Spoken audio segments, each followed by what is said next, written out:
Hello, this is Dr. J here with the final episode of Let's Play Super Mario 64.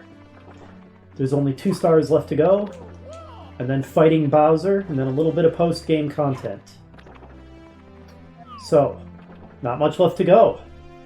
Alright, let's get the second to last star. It is in a special little course here. Okay, so this is the, I guess you could say, ultimate wing cap challenge of the game. And this is what I had been thinking of when I was thinking of the final course. My erroneous memory conflated the two. But the final course doesn't actually have any wing cap stuff in it at all. It's this special star here. As you can see, it's a bunch of clouds and islands connected by rainbows. Now, for being a final wing cap challenge, this isn't too bad. You don't actually have to do much wrestling with the weird wing cap flying physics. It's mostly a matter of figuring out the best order to get the red stars in. Also, I don't know why. This is probably just me, but I have a really hard time getting the timing down for the triple jump on just this level. Maybe it's because I can't see Mario's feet in the clouds.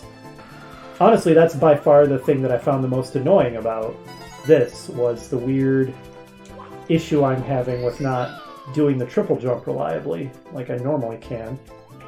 Anyway, that's the third coin acquired. I think we want to get the next one on that pink platform over there. So, just a little hop, skip, and a jump. Grab this coin, talk to the Bob-omb Buddy to open up the cannon.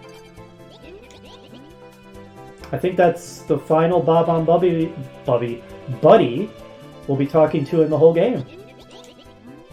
Ready for blast off. Renew the wing cap again.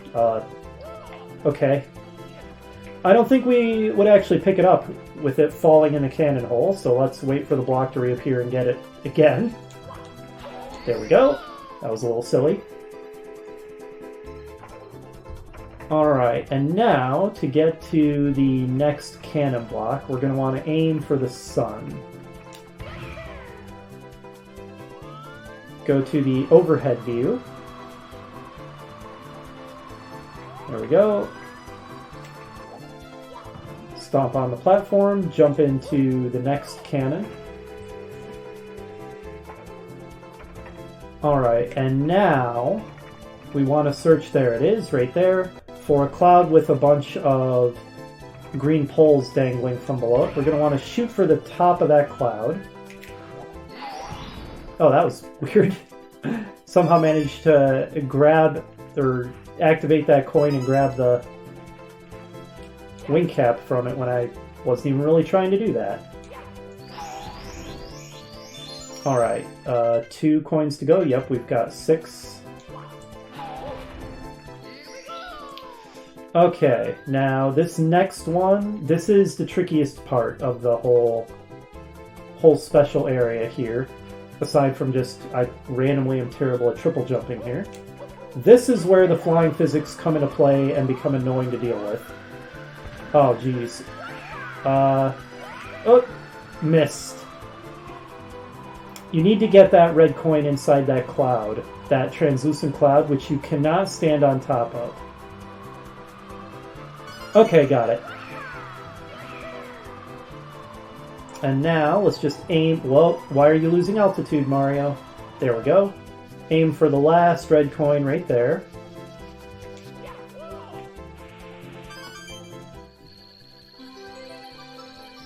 Alright, very nice. And then we'll drop down onto this cloud here. Kind of adorable how, just like with sand and snow, Mario gets stuck in the cloud and has to extricate himself. Alright. Well, wait for the block to reappear. I guess it's a little silly how it's so easy for the wing cap to just fly away from you. There we go.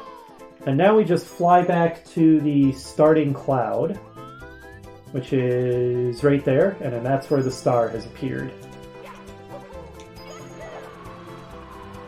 Fly right into it. Not so bad for the last wing cap challenge.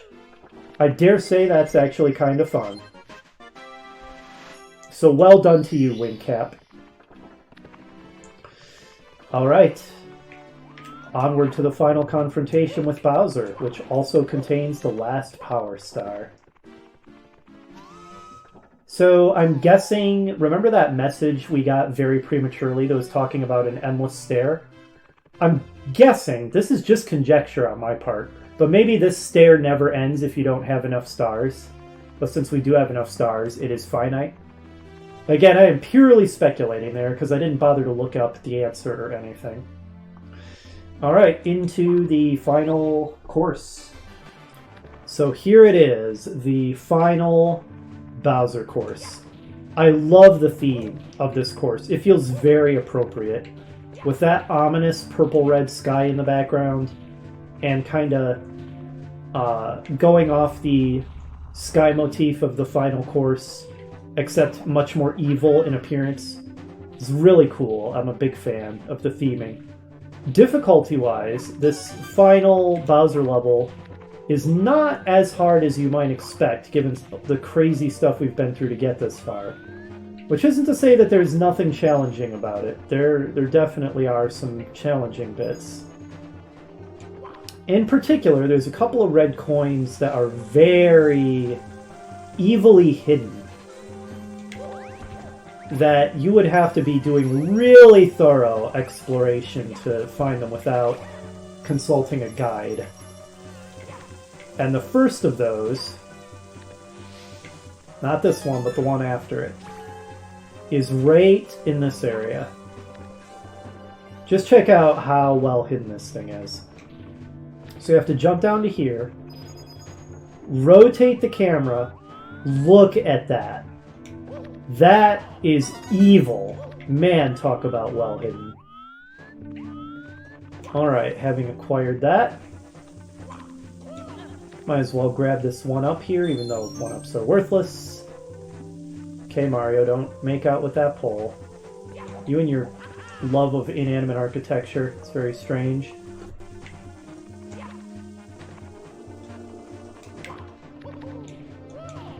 And did I say this already? I don't think so. As always, the music for these Bowser levels is really on point. It's just so cool and ominous sounding. That was also a bug that worked in my favor. That Womp totally should have landed on me and flattened me just there. Definitely kind of a bug that I just glitched through him. I'll take it. Okay, now there is a major jerk of a Chuckya who's waiting to get a cheap shot off on us there, so watch out for him.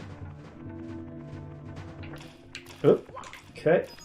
Up these stairs. You don't actually have to be super fast for this part. The timing's fairly generous. More weird anti-gravity ramp. Watch out for this flamethrower. If you're just running along blind, it will try to wreck you. Carefully grab this red coin. Now we've got half of them. I think we're a bit more than halfway through the course, though. Alright, watch out for that piranha plant. Alright, now this is a technically difficult red coin to get. I managed it my first try on my practice run. I'm going to be surprised if I get it on my first try here. No. So, I got the coin, but then I fell. But whatever, we have the coin, so we don't need to do that jump again. That's the important thing. I just jumped too early. If I had waited longer to jump, I would have landed on the platform. And I would have looked a lot cooler, but whatever. Getting the job done is the most important thing. Looking cool while doing it is of secondary importance. Okay. So we don't have to do that super crazy jump again.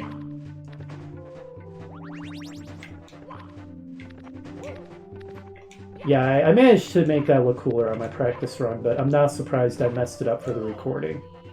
Honestly, it was probably a fluke that I did it so well on the practice run anyway. Get another red coin there. Wow, that got a little crazy. Whatever, it all worked out in the end. Shimmy up this long, long pole. Okay. Oh. Yeah, get away from me, you Goomba. Okay, I had honestly completely forgotten about that red coin, but nothing difficult about it.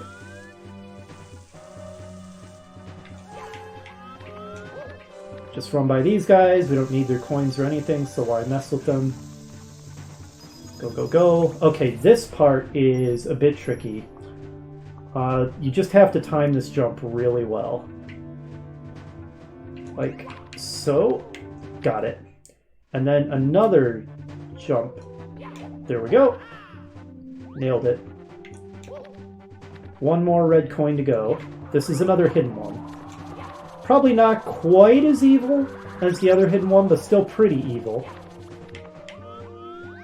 Like so. There's the final star. With that, we will have 120.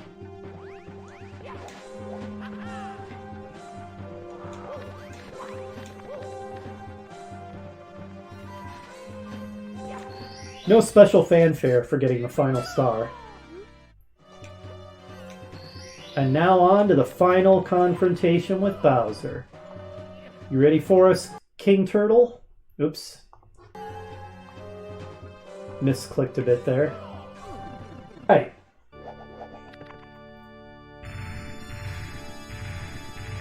My voice is feeling a little hoarse, so I'm not going to do my usual Bowser voice. It hurts my throat a bit. Alright, Bowser, bring it. So I find that the easiest thing to do is to... Whoa!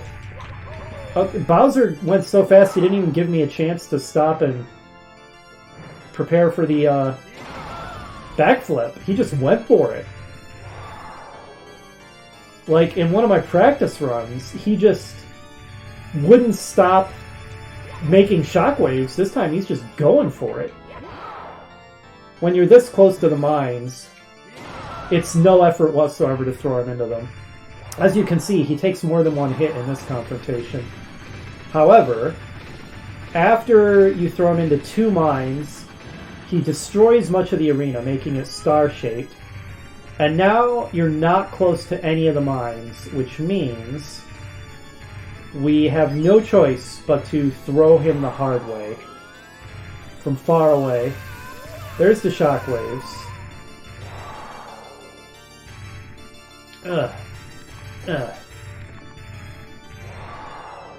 Sometimes he just does this over and over, and it can be kind of annoying. You gonna charge me, bro? There we go. Okay. Now, I have trouble with the timing on this. And this mine is far enough away we really have to work up some speed. Got him. So long, King Bowser.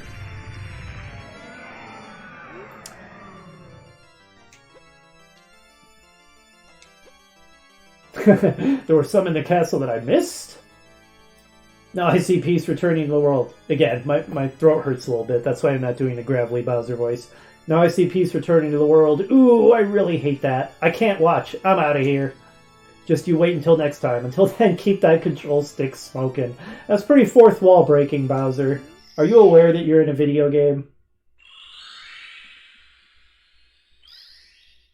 His dialogue is a little bit different if you don't have all 120 power stars. But to my knowledge, there's not many differences in the ending. Alright, ending sequence time.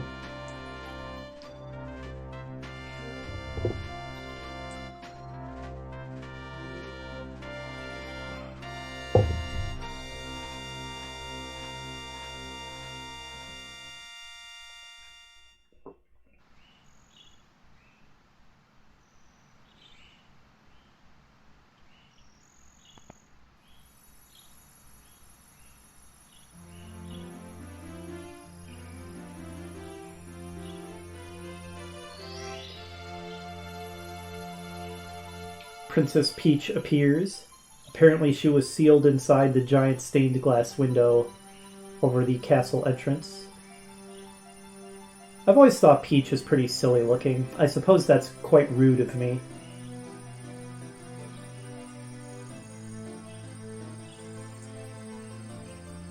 Something about her character design just says to me she's a total ditz-brain space cadet.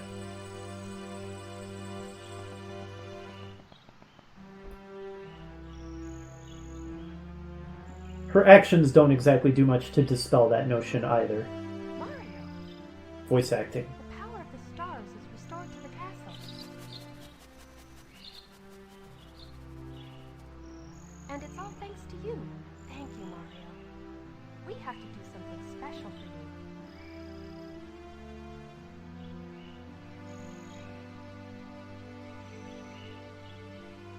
Here we go!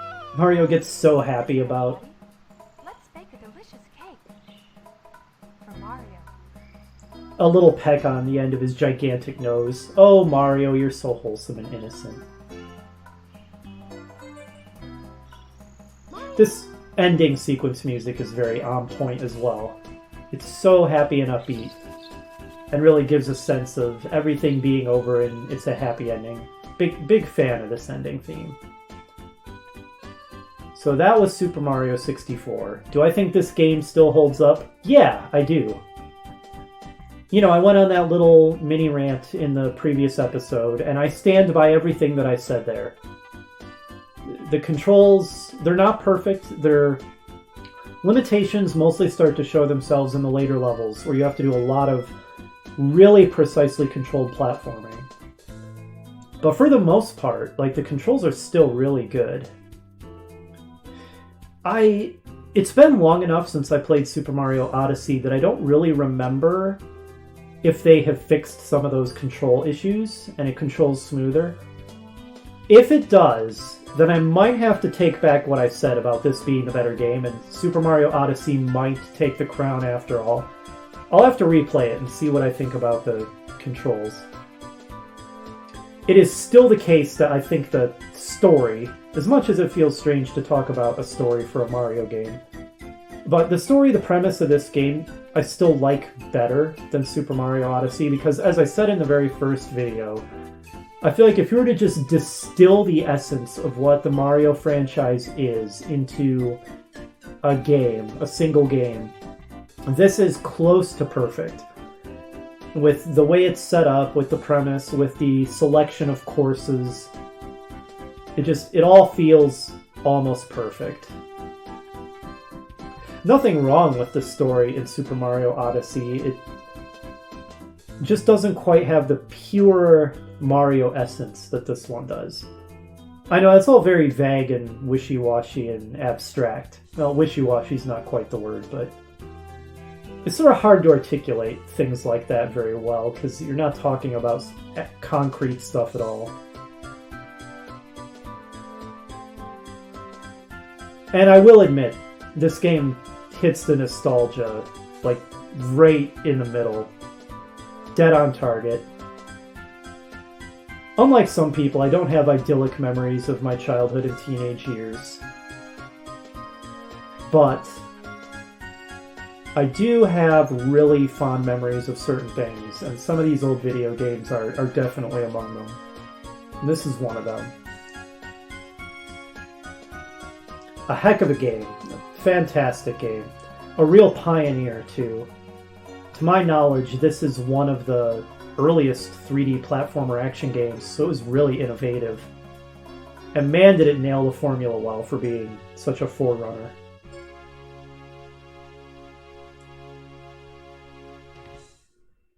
Thank you so much for playing my game. There is something so heartwarming about that. Oh man, I can't put my finger on it, but ordinarily I never use this word because it's too sappy for me. Just this once I'm going to use it. That hits me right in the feels. Man, that's just so sweet. Alright, that's enough sappiness. We're not done yet. There's a little bit left to go, because this game has a little bit of post-game stuff in it. Not a ton. But there's a little bit, and we're going to go ahead and see what little there is, because it's cool. Everything about this game's presentation is so friendly, too. With Mario's friendly hello when you boot it up, and then the okie dokie when you select a save. Just such a friendly atmosphere. I really like it. Anyway, trying to stop being sappy. This, if you noticed, this cannon was covered with a grate through the entirety of the game. Now that we have 120 stars, it's finally open.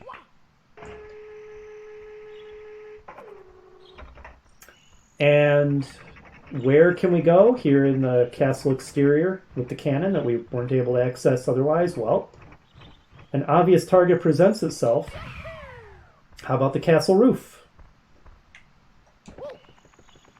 Thankfully, they were kind with the programming here, and despite being an incredibly sharp slope, you don't slide off of it. And who do we spy? It's Yoshi! Everybody's favorite sidekick. Yoshi, where have you been all game, man? Mario, is that really you? I have no idea what kind of Yoshi voice to do. It has been so long since our last adventure. They told me that I might see you if I waited here, but I'd just about given up hope.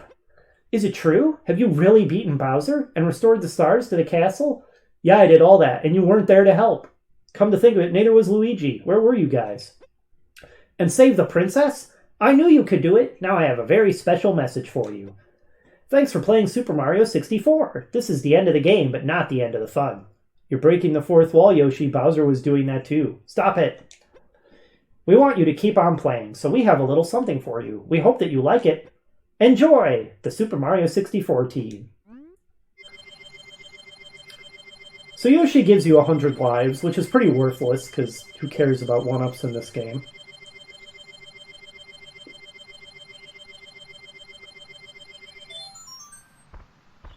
And then he bounds off. I've never understood how Yoshi sees past his own nose. It's so huge it looks like it would obscure his vision. What's much cooler than the 100 lives Yoshi just gave us is we now have a powered-up triple jump that makes us emit stars when we do it, and we can jump a bit higher and farther. Also, to my knowledge, there's nothing this wing cap lets you access here outside the castle that you can't get to without it. But I'm going to fly around with it a bit anyway, just because getting to see an overhead view of the castle exterior is pretty cool. A nice, pretty view. You know, if you kind of just see through the early 3D, low poly, low res texture graphics, and kind of use your imagination to imagine what this would look like in real life, this would be quite the beautiful environment that the castle is in, wouldn't it? Excuse me. Now, I don't know if there's any really cool thing that you can reach with the powered-up triple jump that you can't reach without it. I tried looking on the internet a bit before doing this video and didn't find anything. So, as far as I know, it's mostly just cosmetic. At least, as far as I know, it doesn't let you access any cool new areas. If I'm wrong, and there are, please leave a comment, because I would like to check that out. Aside from that, there's one last little secret here in the post-game. It's here on the snow level, Cool Mountain. Select Big Penguin Race. And if we go to do the race again, we find our old friend here, but holy crap, he's gotten huge! Mario, what's up, pal? I haven't been on the slide lately, so I'm out of shape. Still, I'm always up for a good race, especially against an old sled buddy. What do you say? Ready, set? Alright, so this race is much harder now because his added girth makes the penguin a lot faster. As far as I know, you don't get anything special for winning. I don't think he even adds different dialogue. So I'm probably going to lose, and I'm not going to bother doing this until I win. Because like I said, you don't get anything for it other than bragging rights, I guess. Yeah, it is a hard race, because he's so girthy that he tends to knock you around and can easily send you flying off. And he's way faster. Other than that, I don't really know of any cool stuff that has changed after you get 120 stars and clear the game. Alright, so that's it. That's Super Mario 64. I've had a blast replaying this game. If you have watched to the end, all, I think it was 17 episodes, well then, thank you for watching. I hope it's been entertaining and enjoyable for you. I mean, I guess it must have been, or you wouldn't have watched the whole thing, right? So, onward to the next LP, whatever that is. Hopefully you'll join me for that, and I'll see you then. Bye!